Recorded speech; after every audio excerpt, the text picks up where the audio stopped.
Struggles that we're finding while we're still here, doing this yet again, right? As my father would say, I still can't believe, we're back at this space. That being said, let's make sure that we don't simplify a very complex problem thinking we can just change one thing, right? It is technical and both adaptive, and that's dealing with beliefs. So as you learn and share your why, be reflective in that. And that the way it benefits everyone in terms of growth.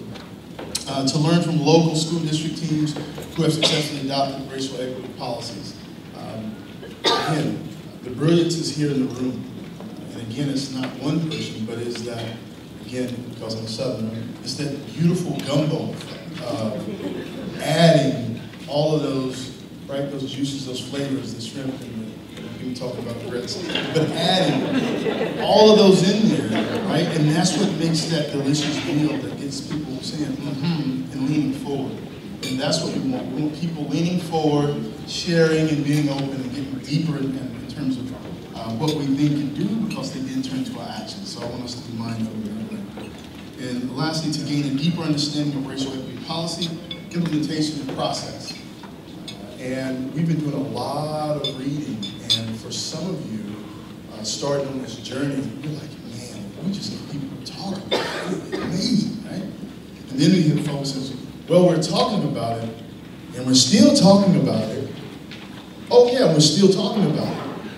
And then you have folks that have put pen to paper. And it's been one of those amazing things, like, yeah, we have a policy. And what our research says, is that is where most folks tend to get more complacent. And that is not necessarily the hardest part of the work. It's that procedural implementation, it's that practice. Because now I have to change. And change doesn't always mean just change, it's advocate. I'm giving up something. What do we put in place of? So I want you to be in tune with that, understand that it's a journey, and also celebrate as you go along. Right? So celebrate those phases, but understand it's a longer journey. And we'll have folks to share that today. Right?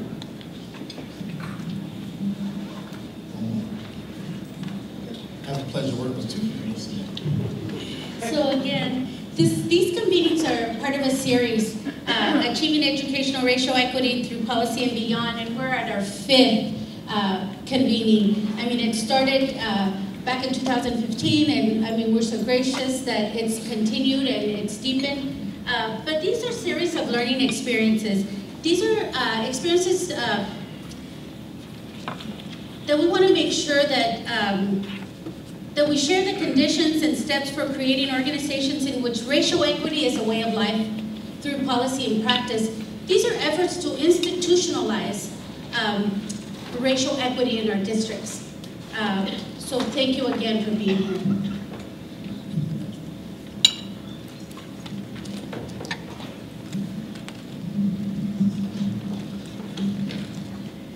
So again, as I said, we started back in 2015, and the objectives of that at that time in the spring, and unfortunately, I was not able to attend the very first one because we were off doing some more racial equity in another part of the country. But the convenings, why does race matter, right? And we were so fortunate to have at that time, we had 185 people attend. And among those attendees, we had superintendents, school board members, district leaders, community-based organizations.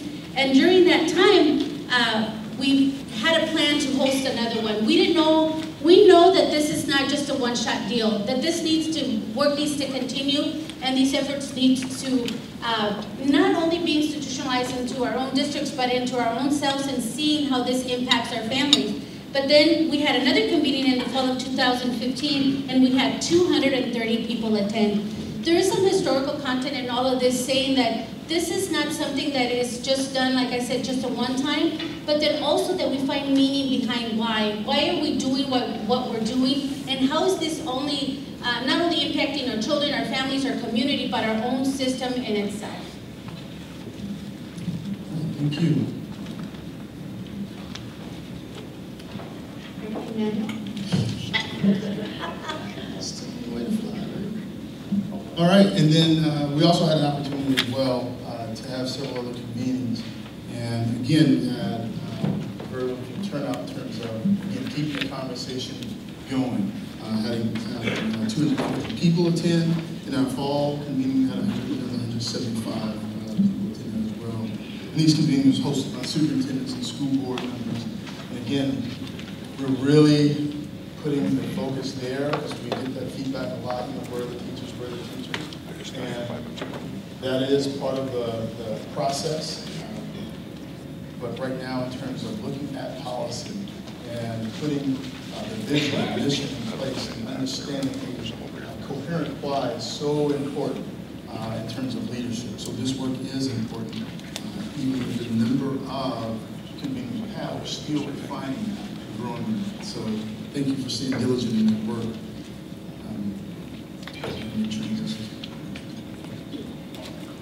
All right. We're going to get some conversation going because on this one I want to do as little talking. I know Ms. Felder was saying, Uncle Brad, tell us a story. We had the Emmett Till in terms of revisiting history. We talked about the sit-ins as well. But today, we're going to have people do some practice. And we just, how many folks, let me back up for a second. How many folks went last week to the WPC, White Privilege Conference? Right?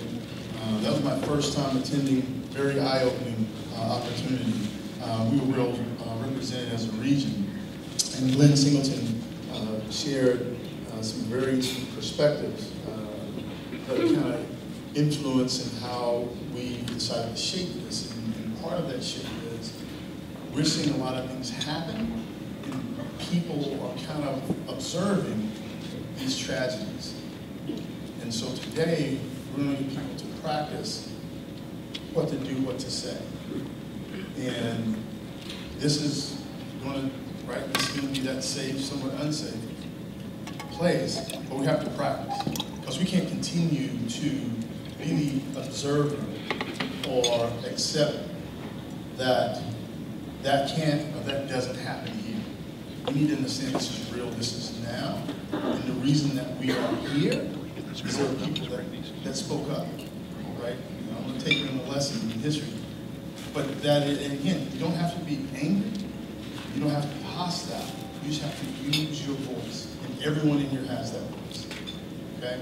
And so we are going to talk about that. We are going to practice that because it is important that we have the tools, the confidence, and then also speak articulately with some foundation of making sure that when we speak, we don't cause more harm. Some people come with the right heart, but the impact is not where they would have liked it to be. And so we need to have that conversation and be okay with that. And support each other. And there is no one person that's a quote-unquote expert, right? So we're going to do those things. So let's get some conversation going this morning.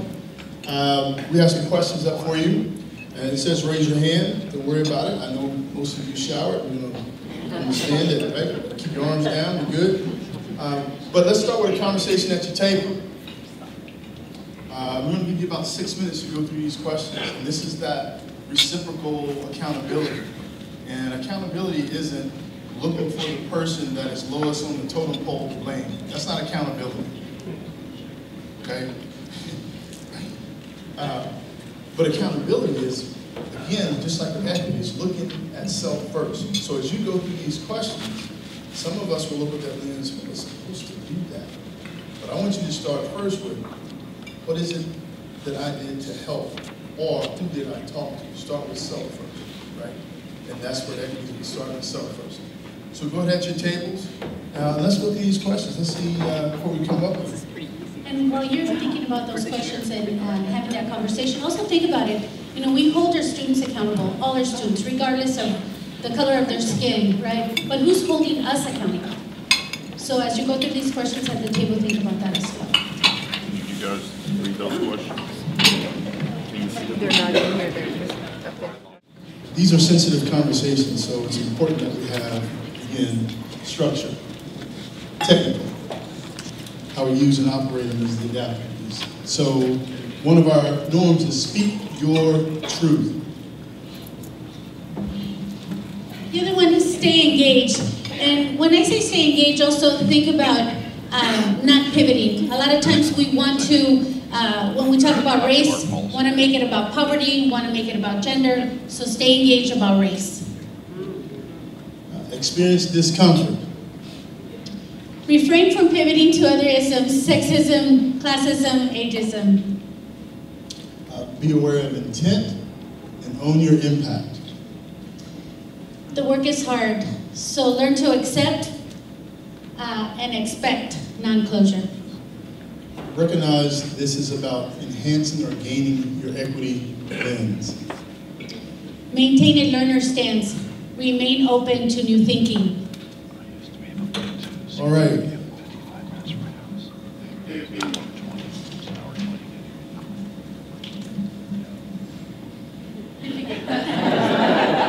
Sneak up on it, it's gonna work. There it is. All right, so I'll just stand right here with the clicker. All right. Why lead racial equity? And so, rather than go back through history, because folks are more readily able to dismiss that. Well, that was then. What about now? I can't do anything about that. I didn't have anything to do with it. And we hear those things. And so we have to be honest about that. And so we start talking about our why. What does that look like? And the other thing we were discussing as a convening is we tend to think that things are happening over there. Those things don't happen here because, I mean, come on, we all get along. We got the daffodil parade. Everything is great here. But then we take time to read and figure some things out like this clicker. Well, that happened over there. And what does this have to do here? Because that's so over there. It didn't have anything to do with the school. Like, why?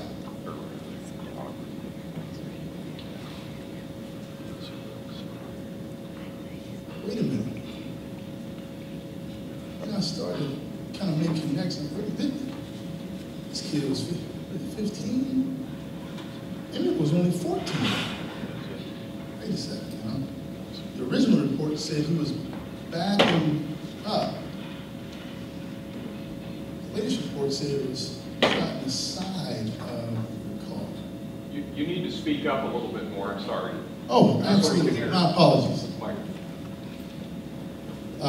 My reflection was this student is just a year older than Emmett, right around the same age as Trayvon Martin. I mean, there's so many connections here. And it's easy for us to dismiss this because this happened somewhere else. But there's this continual connection. And I want to tell you, for me, I have no idea who this young man is. But for me and my 17-year-old son to discuss this was painful. For the mothers that have to discuss it with their sons, it's painful. So I want you to understand when things like this happen, continually, there is a grandmother that remembers very clearly the front of Jet magazine and seeing Emmett's face. There are people very closely tied to the Trayvon Martin situation. And so what I want you to know is those emotions come up. And so if we're working in this together, we have to be mindful of that. And it's not always knowing the answers, but to know that that does affect. It has a profound effect. So think about this. Many of our families and some of us have had to have a conversation with our children, especially my son, when he was around 16 and beginning to drive.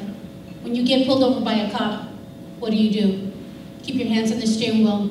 Don't reach for anything. You call me first if you can. How many of our parents have to think about that when they're sending their kids and they're walking to school? How many of us as educators who have children of color have to have these tough conversations? And really, this brings it home, right? And so it's something to think about also. You know, that those hard conversations as parents that we're having with our children as to how to behave, at times not only with officers, but with teachers in our own system.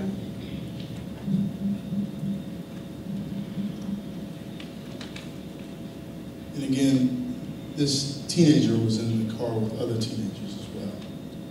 So, and I'm pretty sure that they'll be back in school and getting back to our why. Wait a minute. Well, that says Seattle. I'm gonna let you guys read that for a second. And that was June 2016, if you can't see that. Can you turn the lights down so we can read it easier? Yes, I'll use my clicker. Yeah. I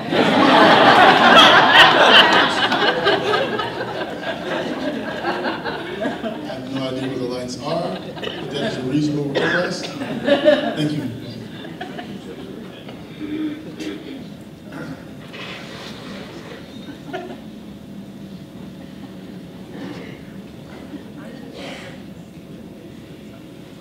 Go ahead and read it for those that can't see it clearly in the back.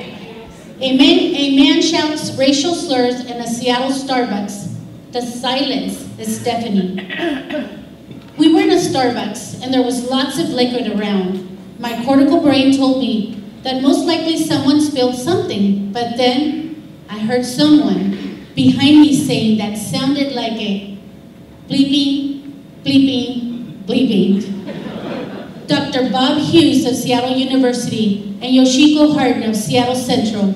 Hughes and Harden were meeting at a Starbucks on Broadway in Seattle when someone came in and unfurled a string of racial slurs and explicit at Harden. And This was June 1st of 2016, not too long ago. This is in our own backyard. So I shared with you this was going to be different. And this is how this is going to be different. And I would like for you to take two. And I'm actually going to do something a little different here. I'm going to ask the people of color to listen. And what I want us to do is understand that if we're in this together, then we have to exercise our voice. So if you're not a person of color, my question would be to you, if you were in that Starbucks, what would you say and what would you do to the person who said it? Or what would you do or say to Bob or Ms. Harden? So take two and have that conversation, because we need everyone's voice. So in your tables, go ahead and take 2 minutes, and like Brad had mentioned, you know, people of color listen, and our white allies, what would you do? I mean, I know what I would do today. So I want to make sure that I honor and respect everyone's walk. This exercise isn't to put people that are not of color in the position of saving other people. This is to help them activate their voice, because my belief is the reason that you're here is because you believe in this. But if you don't practice, if you're not put in these scenarios, and if you don't practice articulating, because one of the things that we get back in feedback is folks will say, well, I couldn't believe that happened, but I didn't know what to say. You have to practice that. You have to practice that. And then get feedback around what does that look like, sound like. Because this is kind of obvious, but we have amazing number of microaggressions that transpire every single day. And you'll know sometimes, because it'd be kind of like that rock in his shoe, and be like, oh, that didn't feel right. And what do you say? Sometimes just saying that is enough. I didn't quite catch that. And so we have to start using that. And again, it's not confronting, it's not saying, I won't let this happen, I'll go chase after this guy. That's not the, right? That's not the change agent that we're talking about. So understand it's more about centering yourself and finding your voice in terms of, as a non-person of color, where am I comfortable and how am I, right? It goes back, to you. But again, it's very interesting, the silence is deafening. Very reflective. But also think about it, when you don't speak up, are you agreeing with the situation that's happening? When the silence is so deafening, it's scary to think that, then are we in agreement? Are we afraid for ourselves? But it's okay for it to happen to someone else, but it better not happen to me. So if we don't speak up, that means you're in agreement with what the situation that's happening around us. Okay, Brad, what's that? I know, right? So I just want to, as we go through this, I want to thank two people especially, and that is Dr. Decker and Denise Daniels, who supported in finding these articles, because we wanted to get things that are happening and that are real and have impact. And so I appreciate these ladies in their work. And I want to be real clear, too, that this is not a political piece, but again, this was an ad that was shared, and the reason it's shared because it does have an effect on our children. And regardless of, D or R, Democrat, Republican, Independent, whatever, we're focused on harm, or effects of harm, and minimizing those. So I'll read this one. The College Republicans group on campus decided to build a wall as a way to show support for Donald Trump and his proposed immigration wall on the Mexican border. And at the bottom here it says, students built a wall at Wazoo, and it went viral real quick. Anybody see that? No? Anybody have any students that go to Wazoo? My daughter graduates this Saturday from Wazoo, and she will experience it firsthand. So, again, right? Her daughter's there, she's here, she's on the board, she's overseeing. And again, I want us to see the connection, right? We have to stop pretending like whatever's happening is happening over there. It's here, it's in us, it's in our fabric. And how many of these conversations were happening at our schools? Many of these conversations, I heard students, I heard staff, and if we don't say anything, and again, the silence is so deafening, how is this impacting our students? You have to remember, that this wall, it's, I think, a symbol of something greater, right? But how is this just here at Wazoo? This is not across the country. This is not in the East Coast. This is not in California or Arizona or Texas. This is here in our backyard. So here we go again. So for me as a father, I have to have these conversations. I have 4 children. I have to have this conversation. It's an essential part of my children's well-being, my peace of mind. I have to have that conversation. The beautiful thing that we had in Kent, we worked with Puget Sound ESD and Dr. Smith, and we were going to those trainings, and I remember having 2 of our people in cabinet have an amazing conversation. It was beautiful, because I had a white male with sons that said he never even had to think about having a conversation about race with his son. It's not even on his radar. And I had an African-American female say that it's not that I want to, it's a necessity, I have to. And she's 23 years old now. She's still having those conversations. So, practice, practice, practice. Again, I don't want to necessarily shut people of color down because I know it's part of the healing process. But what I'd like for, again, those of you that are not a person of color, how do you start a conversation like this with your child? How do you begin that conversation? What would you say to them? How do you prepare them so that they don't have silence that's so deafening? You gotta practice talking to tables. Brother Brad. Well, I can tell you what I appreciate is when I went to raise the mic, I got people looking at me saying,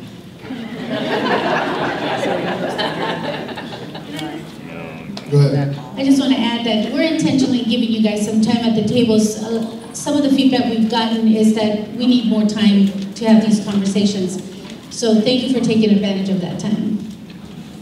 All right, we have one more, and this should get home. And again, this is here in our region, and you may have heard about this, but read this one.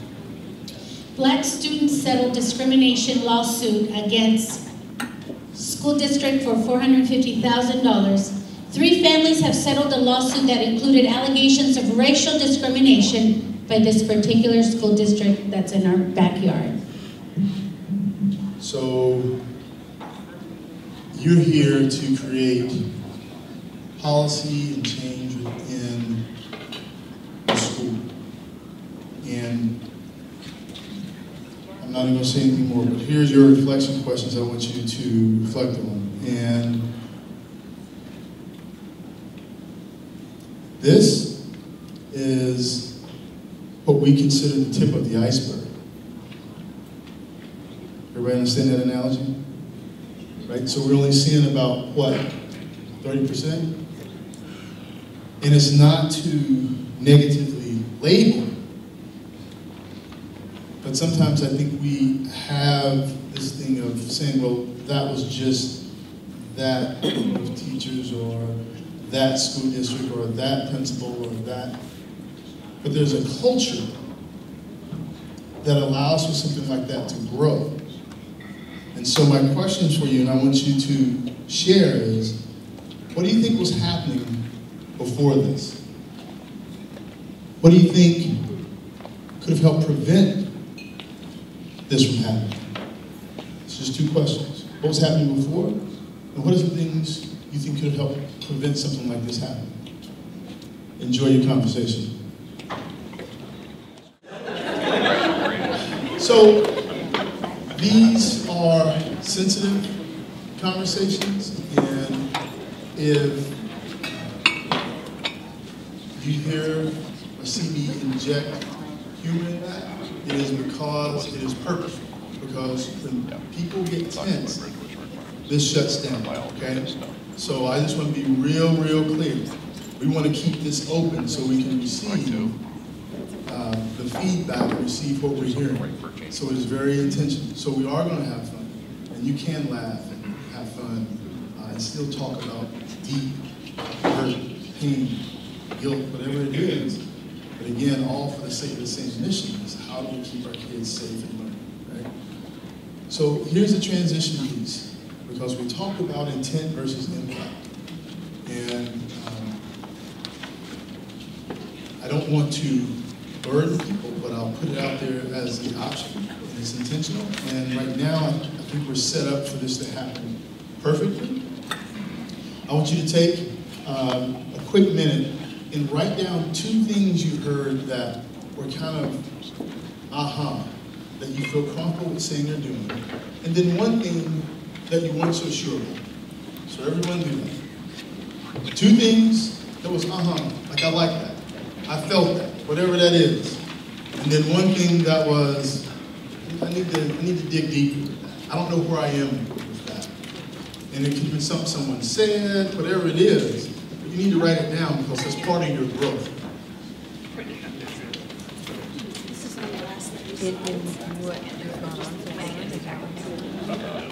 Focus up. So this piece here, all morning I've asked people of color to be quiet. And I wanted them to listen. Because what we're about to do, being transparent, is understand intent and impact. Well, how are we going to do that live? Well, this is how we're going to do that live. My hope is that as we were listening, we heard some things of people saying things with the best of intent.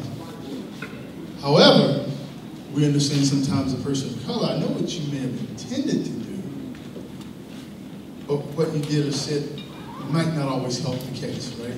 And so what I want us to do here is I want the people of color to share now some feedback with that one thing they heard that say, well, this may be a better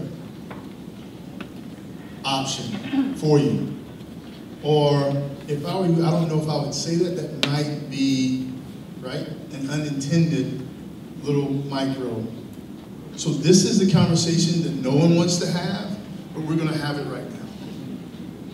We are. So, people of color, find that one thing on your list that you said you struggle with.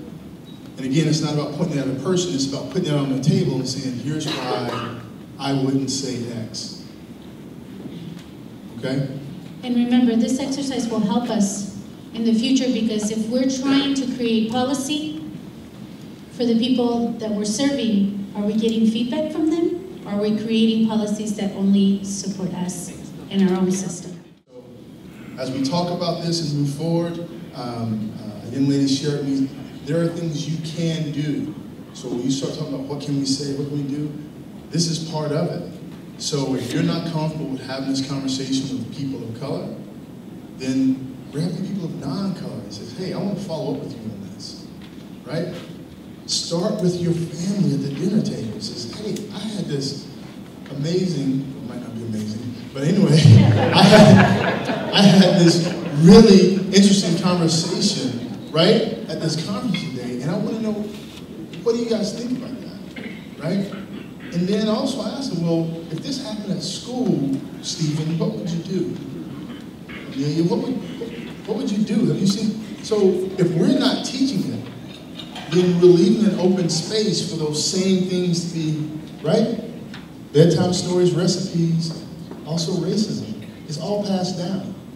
And if we're not doing something to impede on that, then again, we're given an opportunity to say, okay. So everyone has to be intentional about those conversations. And again, it's about the effects and impact on children. It's not about Democrats, Republicans, it's about the effects on children. And let's keep that at the focus and not pivot off into some other rabbit hole. So, and again, this isn't easy work, right? If we had learned to eliminate racism, we wouldn't be here today. But the other thing that to think about is that caring too much sometimes is also harmful. People of color do not need to be saved. I'm a pastor's wife, so I know all about Jesus. I've already been saved. Amen. So, but think about that. We need allies. Not to be silent. To be our, not just our partner, but someone that we can depend on to really help us move things forward. The same thing goes for our children. Caring too much for our children, not holding them accountable, pobrecitos, oh, poor baby. That's not helping them either. And that goes for us as well. As people of color, we do not need to be saved, like I said already, right? But be our allies. And thank you for having those conversations at our table, because again, that intent is great, but the impact is greater. Right. And here's where we celebrate. So everyone give yourself a hand. Come on.